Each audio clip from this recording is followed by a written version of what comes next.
can't turn. What's going on? Alright, we need to get out. Oh, half my tail's gone. That'll be why. I have no idea what side of the lines we're on. I think this may be it, ladies and gentlemen.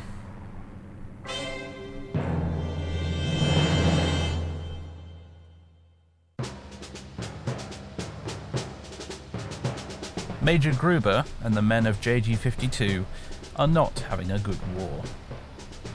They might enjoy a technical superiority over their Soviet opponents, but until recently, they've been stuck on the ground, resorting to camping in tents assembled around their aircraft in order to try and keep the engines slightly warmer with their own body heat. Back in Berlin, some very important people are crunching the numbers and realizing that, especially now the United States has entered the war, victory is about to become a mathematical impossibility.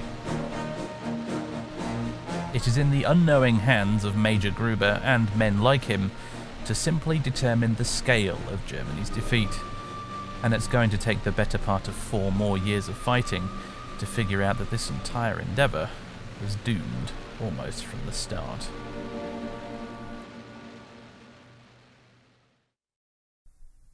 Hello, folks. Welcome to a bonus episode of the IL-2 Battle for Moscow Hurricane campaign, where today we're not going to be flying a Hurricane. Oh, no. I thought it'd be fun to put the shoe on the other foot for this bonus episode, and we're going to fly for the other guys. We're going to fly a 109 today.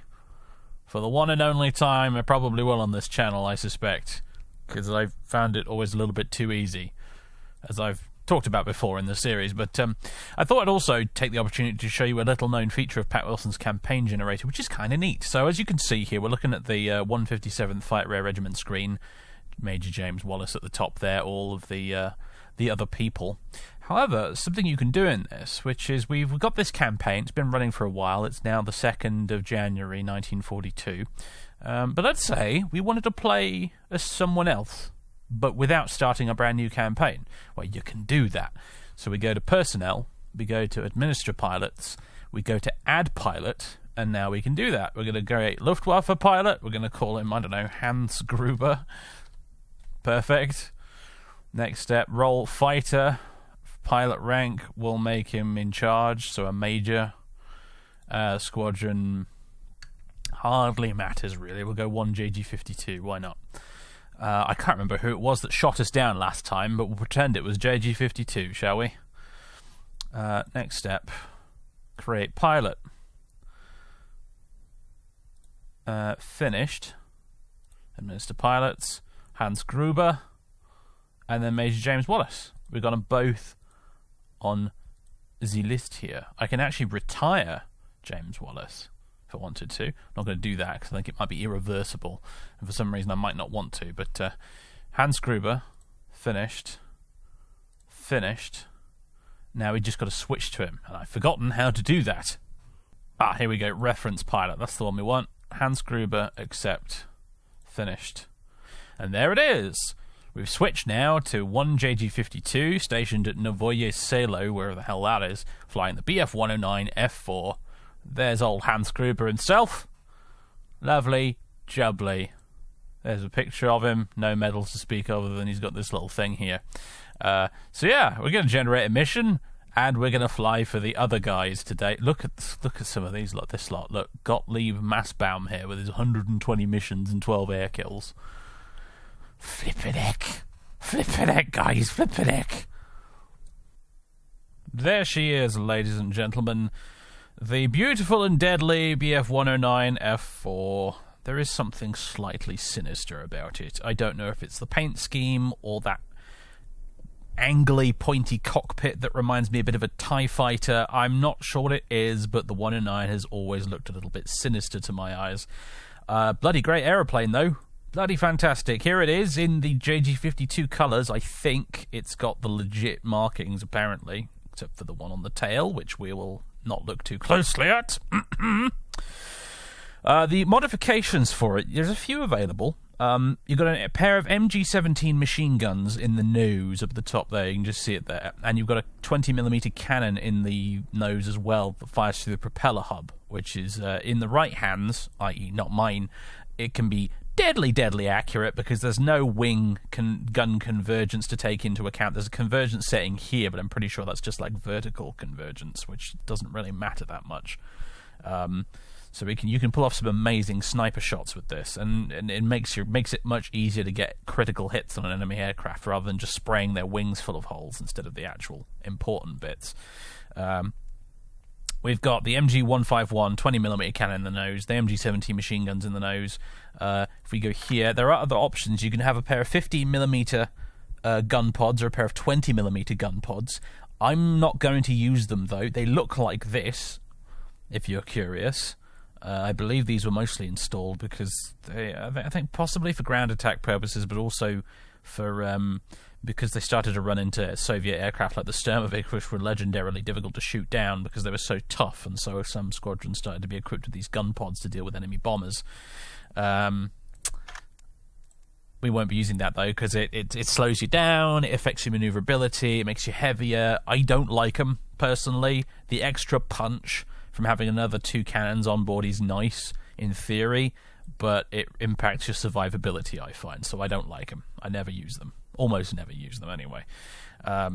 We've also got the armoured windscreen at the front, so if we get any bullets in the face, we might survive them a bit more easily. And we've removed the headrest, which is there to protect the pilot in theory, but actually what it is basically a big piece of bulletproof metal that arcs over the top of your head, you see there? And it also means that, yes, your head is protected, but you can't see anything behind you. And unlike the Hurricane, this thing doesn't have a rear view mirror. So a lot of them removed that headrest, so it looks like that instead. Rear visibility is still a little bit crap in the 109. It's one of its weaknesses. But it is slightly improved by removing that headrest at least. So there you go. The only other thing is, obviously you can take bombs, but we aren't going to be needing those today. The tactical code is even correct, I think, because we're the head guy in charge of the staffel, so it's got the funky arrow symbol. All looks good. Yeah. Except, here's the briefing. It's a scramble. Their enemy are coming towards our airbase. We need to take off and intercept them. Nice and simple. Let's see, where are we at the moment? We're actually not far from where the 157th are based. They're down here at Varvarovka, I want to say. They're down there, so the Hurricanes are based here. We're up there. It's unlikely we'll run into the Hurricanes. It would be amazing if we did, but we'll probably end up fighting something else instead. Here's all the technical data for the 109 and its DB601 engine. It's been a little while since I've flown the 109. I'm going to be a bit rusty. I'm sure that will show, but I'm sure we'll have fun in it anyway. The 109 is fun. It is a fun aeroplane to fly. It's part of the reason why it's... Oh my god, it's the middle of the night. Alright, I think maybe we'll do a different mission. That's better. In the daytime now, that's much more reasonable. So here's the mission. It's we're going that way to intercept enemy aircraft over on their side of the lines in that direction.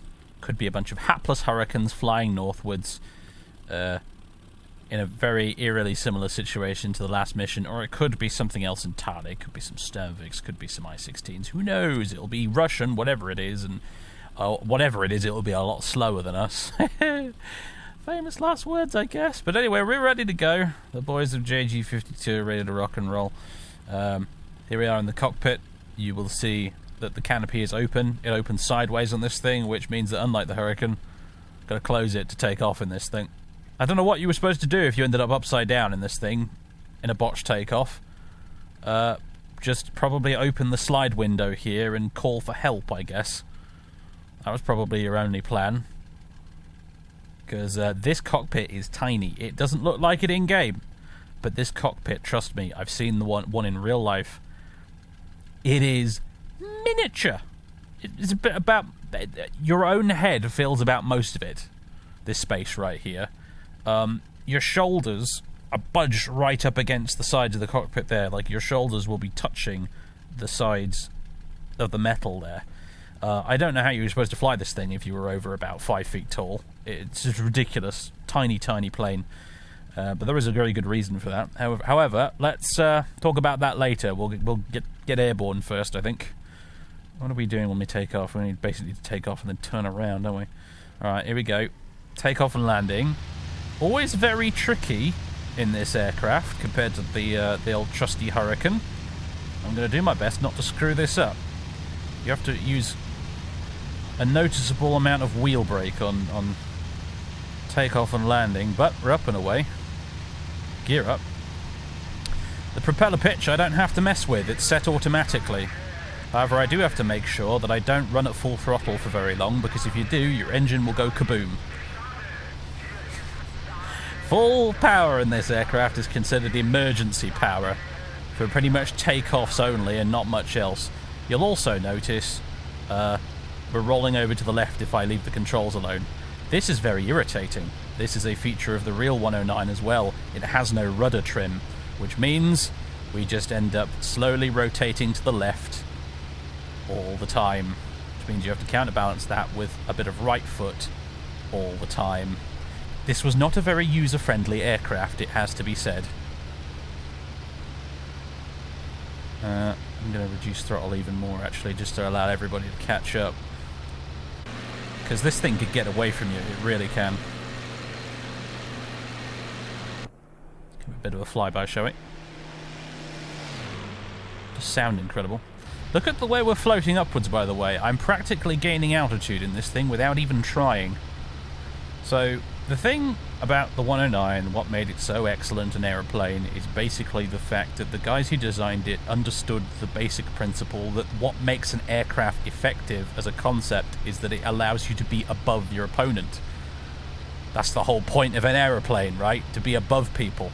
And so therefore they decided we're going to make a fighter plane that excels at getting above everybody else, which means it has an absolutely astonishing rate of climb. I'm not even at full power right now. I'm like practically I'm at 70% throttle, and we're just climbing and climbing and climbing right now, and our mates behind us are having no trouble catching up at all. This thing's a rocket plane. It just goes up and keeps going up and up and up, and it can go really fast when it dives too. It's quite manoeuvrable as well. All round, a pretty good package. It has to be said. Got to keep an eye on those temperatures though. Very, unlike the Hurricane, very easy to blow your engine in this thing and look very embarrassed about it afterwards. But as you can see though, my rear view visibility is not superb. As you can probably imagine, it would be even more atrocious if we had that bulletproof headrest still on. But the guys are behind us right there. All the instruments are in metric. The Germans used metric, like the Russians, which means I'm kind of staring at all this and being like, what? I don't understand any of this. What's 400 kilometers an hour? I don't know. It's 400 arbitrary units of speed. What's that in miles per hour? What's that in knots? I don't know. Metric may have won the battle of scientific measurement on the ground, but when it comes to aviation, imperial is king, I'm afraid. And yeah, I don't understand metric aviation at all. It's weird and scary. But anyway, look how high we've got up now. Look out the window. I've just been circling now, absent-mindedly for a few minutes and talking, and look how high we are. It's amazing. We're at which one of these is the altimeter? I forget. It's this one. We're at 2,700 meters already, which that must be nearly 9,000 feet. Take you bloody ages to get up here in the Hurricane. You'd have to have time compression on to get up here. Anyway, yeah, so that's the 109 in a nutshell. It goes up. It's really good at going up. It's pretty good at going down too, actually, in a hurry. It's not so good at turning, but as a result of that, we won't be doing a lot of turning. When we get attacked, we'll be diving or climbing. Little bit of turning into the bargain with it, but we aren't going to be like in the Hurricane, just trying to dodge and evade people by getting out of the way horizontally. It's all about the vertical in this plane. Yes, indeed. Anyway, folks, I will rejoin you when something a little more exciting is going to happen.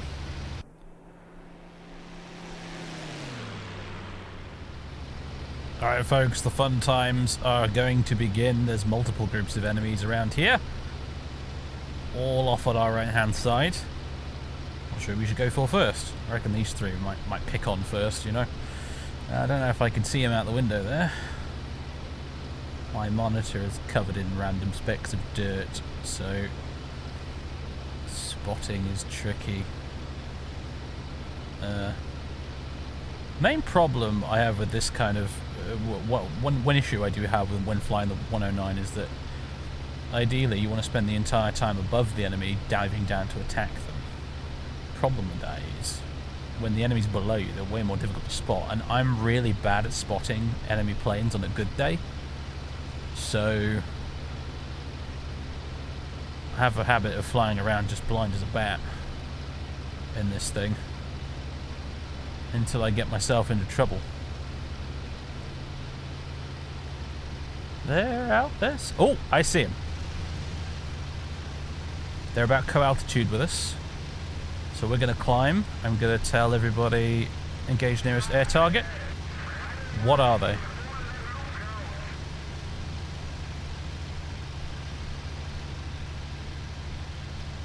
I can't tell from here. They look like single seaters of some sort, though.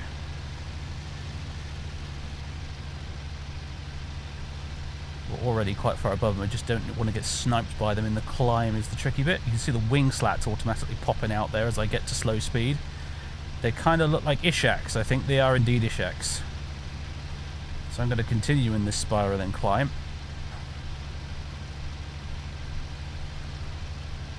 Are they Ishaks, actually? Actually, there could be Lag 3s or even maybe Yaks. Now, that would be interesting if it was Yaks. That might make this a serious contest. Can't remember if there are Yaks in the Moscow campaign, actually, but hey. There might be.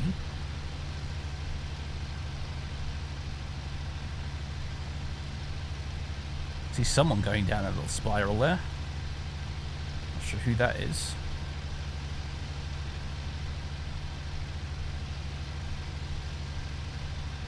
It's a 109 there. Someone tailing him, I'm not sure what. We're up high enough now that we're contrailing. I'm going to go investigate this guy that's behind him.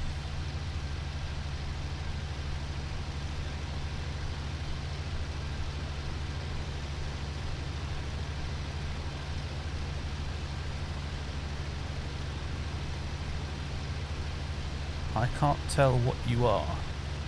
You look like you might be Russian.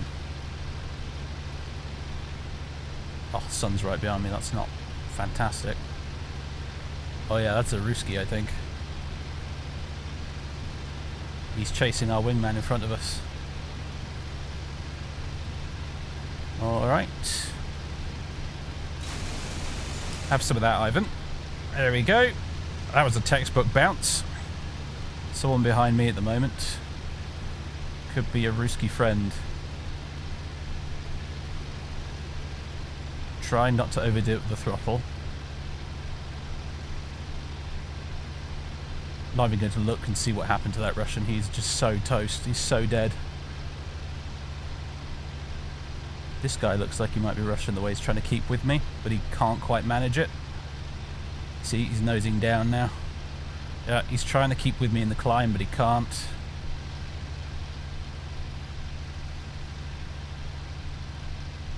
I think these might be MiG-3s. I'm not really sure.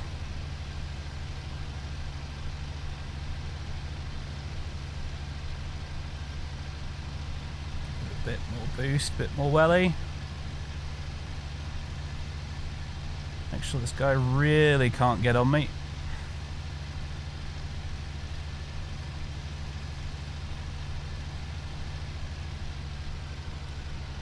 Right, let's wheel this thing around and whoa, steady. technically I think we can turn fight with a MiG-3. It's got a pretty poor turn radius, even compared to us.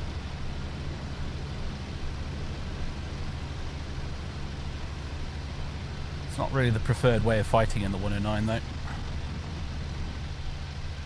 And while I'm fannying about like this, one of his mates could easily shoot me. Which of course is a problem. He's trying to come up and shoot me in a climb. Now we're just playing vertical loops.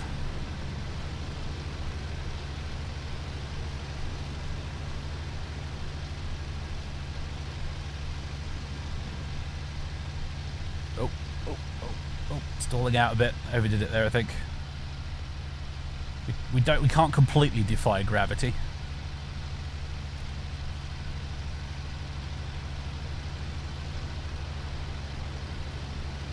You see how tricky it actually is to try and land a good solution on these guys when they are being evasive. Most of the time you want to try and bounce them like we did that guy back there. Easier said than done, though.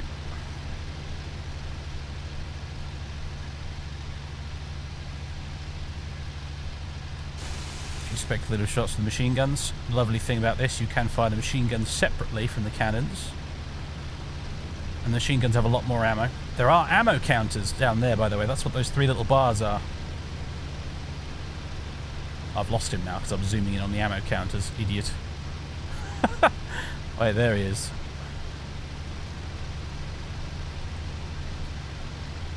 But yes, this plane does have ammo counters. Not awfully big on the on the old quality of life features as the 109, but it does have a few, and one of them is ammo counters. So you don't just have to guess how much ammo you've got left. Lovely roll rate on this aircraft too. Okay, we're about co-altitude now. I don't know where everyone else has got to.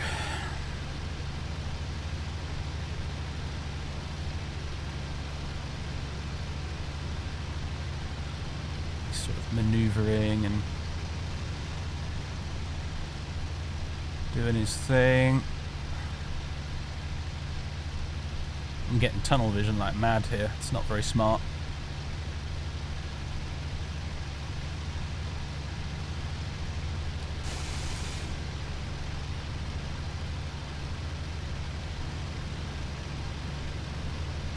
Just roll over and pursue it.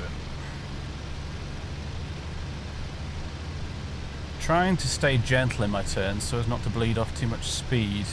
The innate hurricane pilot within me just wants to yank the stick back and turn as hard as possible, but we really shouldn't do that. It's worth noting actually, up here at higher altitude, the MiG-3 does perform reasonably well. It's one of those weird Soviet planes that actually performs better at high altitude rather than low, which is unusual.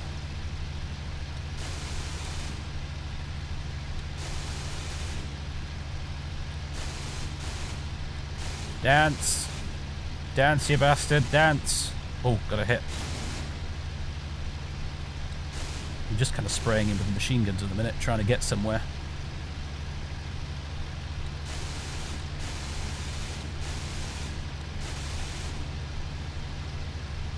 Can really walk these things onto the target. There we go with the cannons.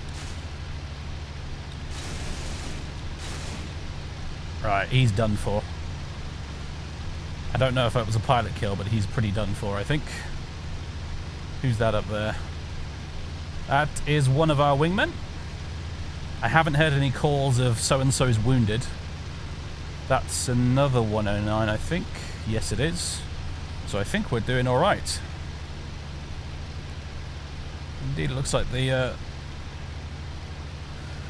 swarm is forming up behind me. I can't remember if swarm is the right term.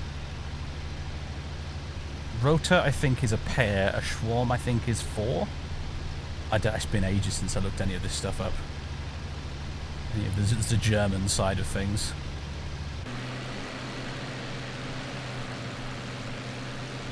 So I count 2 other 109s with us. There's apparently another Russian around here somewhere. I think one of our guys might have been shot down. I don't see a third blue on the map.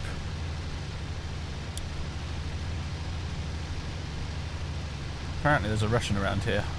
Someone else has spotted him. I can't see him, but he's around here somewhere, apparently. Oh, there he is. Down below us. Keeping an eye on the temperature gauge. Right, now, the thing about this plane is that it can dive quite fast, but it does suffer from control compression in the dive. Like, even as I'm going down right now like this, the controls are getting thicker and thicker and tougher and less responsive. And if we end up going fast enough, we're going to have to pull out the dive using elevator trim. I'm going nearly 650 kilometers an hour right now. Hello, Sunny Jim! Yeah, I didn't want to pull back too hard on the stick there. Could have sheared my wings off if I did. I have done that in the past before. It's very embarrassing when it happens. The G-forces just snap your wings. I don't think it was even possible to do that in real life, because you wouldn't physically have the strength to pull the stick that much, but here in the sim you can. You're basically the Incredible Hulk when it comes to that sort of thing.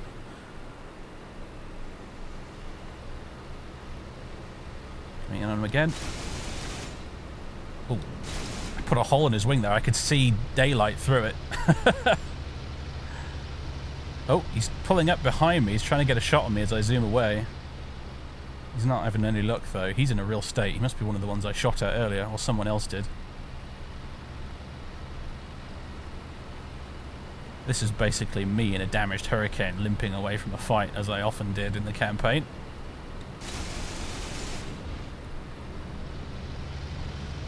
Kind of flew in front of him there, which was pretty stupid, actually. I shouldn't have done that, but on the bright side, I think he's so damaged, he's not in a position to really put up much of a fight.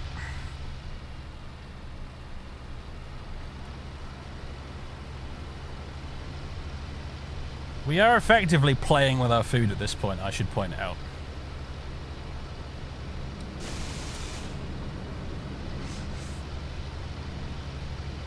It would be wise to leave this guy and go home.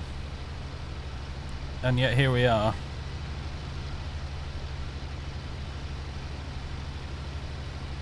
I would like to make it 3 kills though, you know.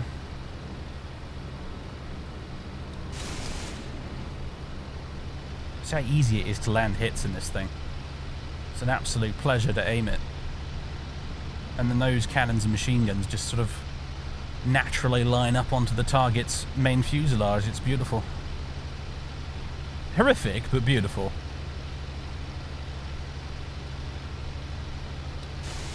This thing just refuses to die, though. I mean, wow. That is one tough MiG.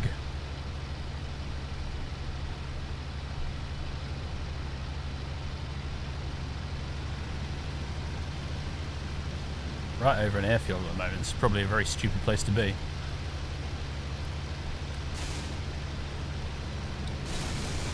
That surely has got to finish him off. If he survived that, I salute him and I shall leave. Yeah, there's flak shooting at me right now. We should probably leave this right now.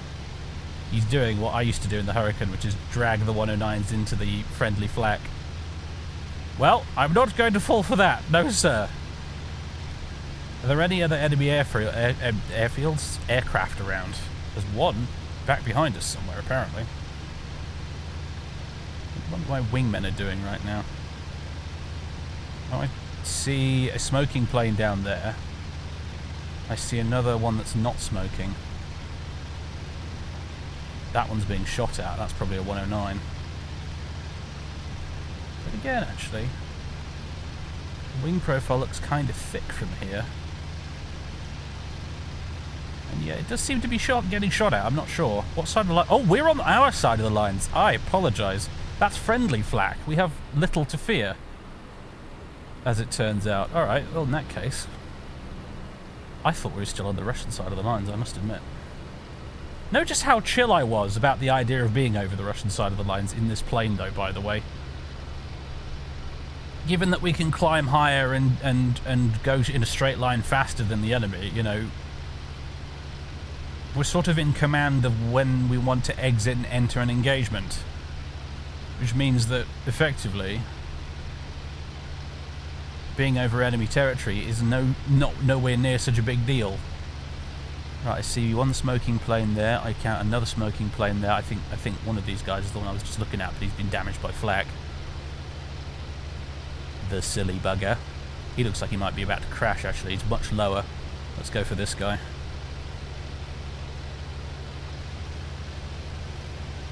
I have so much speed half the time. I'm still like, I'm hanging around at like 70%, 50% throttle. And this guy's engine looks like it might have kicked out. He's barely moving.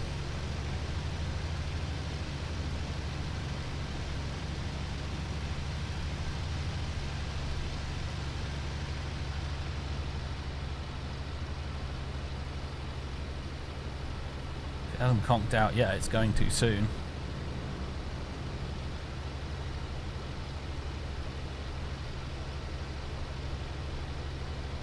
He does still appear to be airborne. Flak shooting. Flak gunners are going to get all the glory, aren't they? We can't have that. Notice how low my ammo gauges are, though.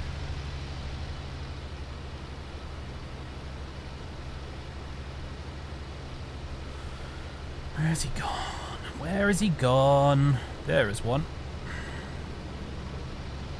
Although that might be friendly, it's not smoking. Oh no, it is smoking. Oh, okay, there we go. I got credit for a MiG.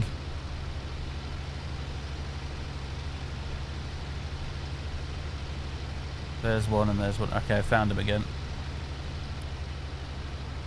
Let's go for this guy here.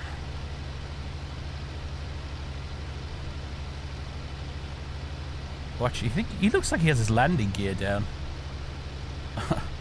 Right, never mind him then. We'll try the other one. Wherever he's got to. Damn it, lost him. Might be right below me, actually.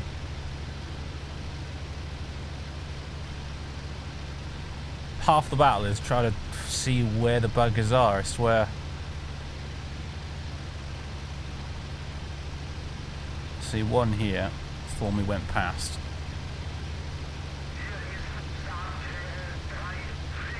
Getting nailed, but it's going right over the field. Flat guns are having a go at him.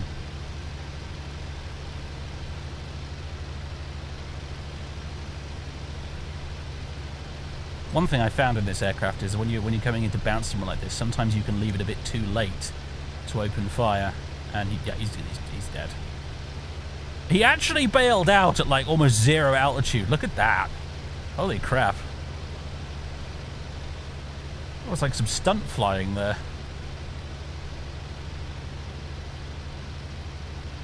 But anyway, yeah, you can sometimes leave it a bit too late to open fire, and once or twice I have in the past in this plane rammed it straight into an enemy because I left it too long to actually pull the trigger. And my reflexes were not good enough to get out of the way in time. Right, I don't see any more red guys on the map. I think we've won, everybody. Let's go home.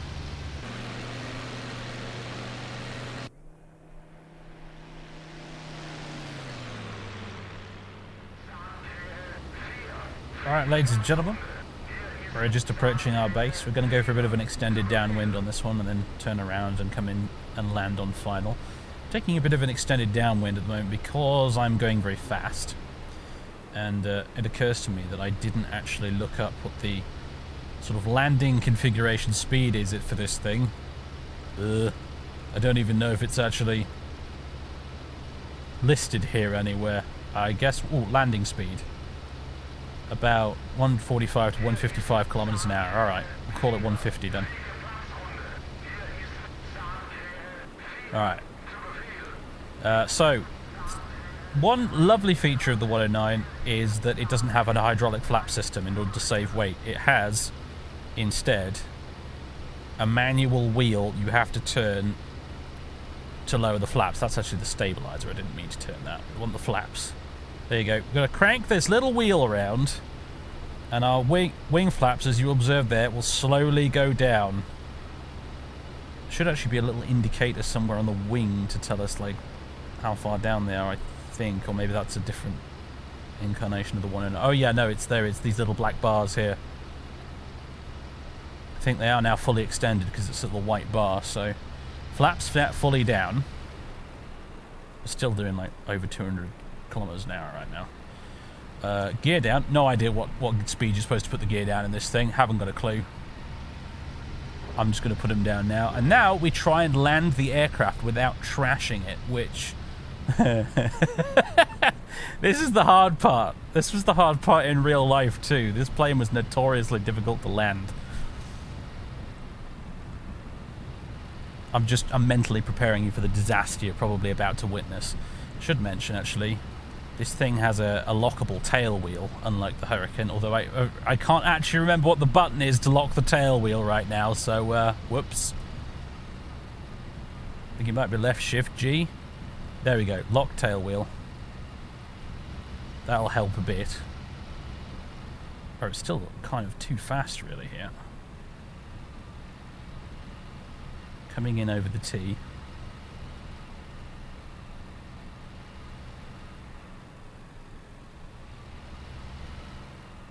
Oh boy. Don't plonk it down too hard. There we go. Oh, I say, that's not... It's not a complete disaster yet.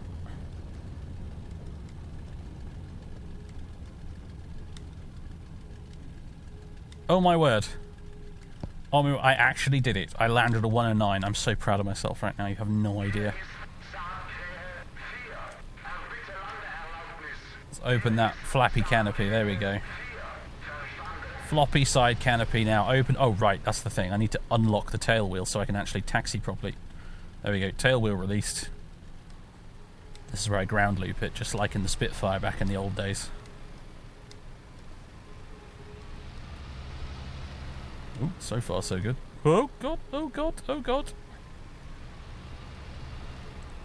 I'm just sort of vaguely careering in the direction that I kind of want to go in. There's nothing particularly precise about this, I must say.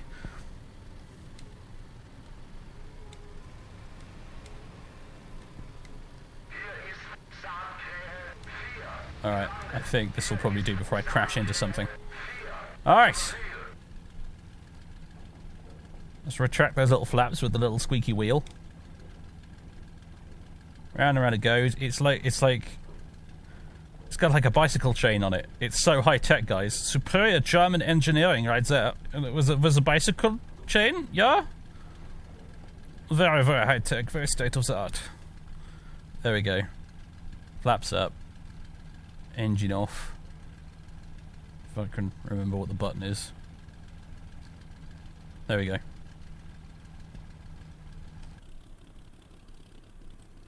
First engine stop.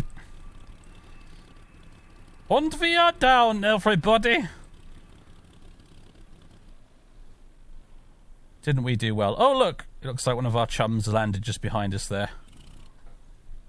One of the... I think we lost one today. I think one seems to have disappeared, probably shot down. One of our guys landed at that little airbase we were flying around. Because he was damaged, and that there is our number 2, who has landed now, looks like practically without a scratch on him. I mean, I don't think we took any damage, did we? I'm looking around at the plane. I'm not seeing anything. I do not recall even being shot at, much less being hit, I must admit. Our friend over here, has he got any damage? No, he's looking good. Oh, that's an interesting screw up with the numbers on the back. If you look on this side, he's 81. If you look on that side, he's 18. I'm pretty sure it's not meant to look like that. It's meant to be 18 on both sides. Oops! I think the decal system needs some work, boys and girls. Alright, we're done. Let's have a look at the debriefing. Alright, here we are on the debriefing. Let's continue with claims. I think I shot down 3 MiGs in that fight. I think I shot down 3. The game, however, said that I only shot down 2. And I think the reason for that is probably because I think the AAA guns might have gotten credit for one of the ones I already damaged. However, I feel like I got 3. I am going to claim 3. They'll probably only give me 2, though. 3 MiGs. Submit report. Maximum information. Start debrief. That's all the stuff that happened in the log.